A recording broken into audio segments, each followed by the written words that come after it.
छत्तीसगढ़ के कोरबा से खौफनाक वारदात सामने आई है, जहां प्यार का रिश्ता जुनून और दरिंदगी में बदल गया। एक मासूम लड़की जिसने कभी सोचा भी नहीं होगा कि जिस पर वो इतना भरोसा कर रही है, विश्वास कर रही है, वही उसकी जिंदगी का सबसे बड़ा दुश्मन बन जाएगा।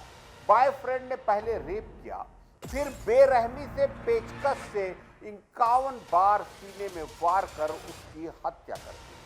अदालत ने अब इस हैवान बॉयफ्रेंड को उम्र कैद की सजा सुनाई है। ये भी शायद कम लगती है, लेकिन बड़ा सवाल यह है कि मोहब्बत का ये रिश्ता इतनी नफरत और दहशत में कैसे बदल गया, और आखिर क्यों एक लड़की को अपनी मासूम जान गंवानी पड़ी। देखिए ये खास रिपोर्ट। छत्तीसगढ़ के कोरबा से एक ऐसी वारदात सामने आई है जिसने रिश्तों और भरोसे दोनों को शर्मसार कर दिया। प्यार का नतीजा कहें या पागलपन, एक बस कंडक्टर बॉयफ्रेंड ने अपनी गर्लफ्रेंड का पहले रेप किया और फिर पेचकस से 51 वार करके बेरहमी से हत्या कर दी।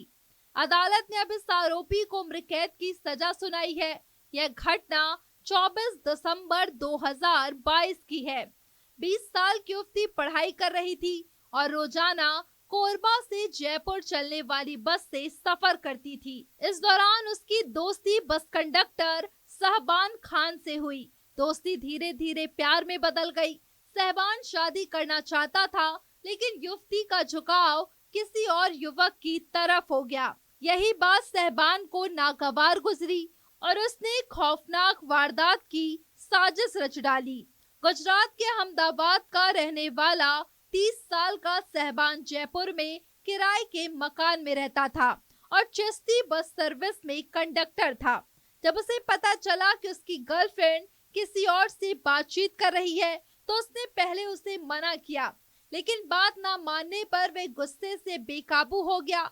यहाँ तक कि आरोपी ने युवती की मां को भी धमकी भरा फोन किया और कहा अपनी बेटी को समझा दो, वरना मैं दोनों को जान से मार दूंगा। 24 दिसंबर को आरोपी अहमदाबाद से फ्लाइट लेकर रायपुर पहुंचा और फिर कोरबा आया। यहाँ वह होटल सलीम में रुका। मौका पाकर वह गर्लफ्रेंड के घर पहुंचा। दोनों में जमकर विवाद हुआ। गुस्से में आकर सहबान ने पहले युवती से रेप किया और फिर पेचकस से सीने पर 51 बार वार किए। वारदात के वक्त घर पर कोई नहीं था और युवती की मौके पर ही मौत हो गई। हत्या के बाद आरोपी फरार हो गया और फ्लाइट से वापस गुजरात लौट गया। इधर जब युवती का भाई घर पहुंचा, तो उसने अपनी बहन को खून से लथपथ हालत में देखा और पुलिस को सूचना दी। पुलिस मौके पर पहुंची तो खून से सना पेचकस, जूते, शर्ट, ईयरफोन और कंडोम पैकेट जैसे अहम सबूत बरामद किए गए। वही मामले की गंभीरता को देखते हुए साइबर सेल की मदद ली गई।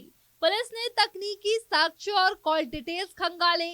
करीब 1.5 महीने की जांच के बाद आरोपी को गुजरात से पकड़ा गया और कोरबा लाकर पूछताछ की गई।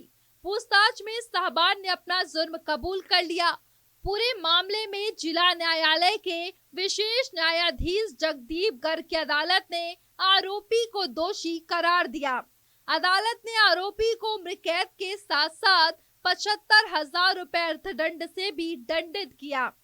अर्थदंड न देने पर उससे अतिरिक्त 18 माह की कैद भुगतनी होगी। प्यार, धोखा और पागलपन का ये ऐसा किस्सा है जिसने पूरे प्रदेश को हिला दिया। सवाल ये उठता है कि क्या वाकई महाशक और गुस्से में कोई इंसान इतनी बेरहमी से किसी की जान ले सकता है, और अगर हाँ, तो ऐसे दरिंदों को समाज से कब और कैसे खत्म किया जाएगा। तो अदालत ने तो सख्त सजा सुना दी है, लेकिन वारदात ने रिश्तों के उस पहलू को भी उजागर किया है जहां प्यार का जुनून हिंसा में बदल जाता है। शायद यही वजह है कि समाज अब सवाल कर रहा है कि आखिर प्यार के नाम पर इंसान दरिंदों में क्यों बदल रहा है। आप देख रहे हैं गुनाह की छींटे। कहीं जाइएगा नहीं, हम एक ब्रेक के बाद मिलते हैं आपसे गुनाह की छींटे।